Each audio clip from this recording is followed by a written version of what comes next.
The thing that I did love about that time too, though, was the innocence, which you kind of touched on a little bit. And it's such a trade. I mean, would you want that innocence for where we are now? It sounds like you might.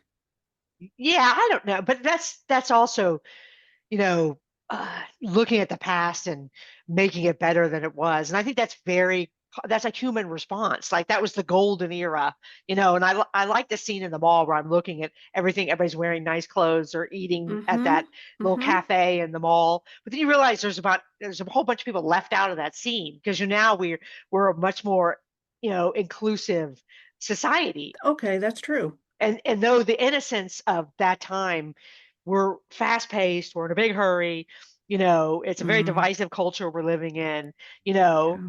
but I guess that's part of what change is about. And I don't know that there's probably a right answer to that question. When I go back and see my grandparents again, personally, 100% the innocence is alluring, but Right, right. which world do I want my kids to live in? I don't know. Maybe neither. I don't know. It's hard to say.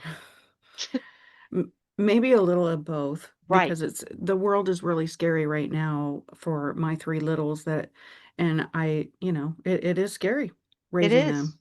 It is, and what's going to happen? And I've never said this before, but it's a great conversation. Maybe us that have been to 1978 and lived it, maybe part of our call is to share some of that, to Mm. live part of that culture here because we can, and bring some of that not back. We can't fully be there, but to share some of those traits with the people around us.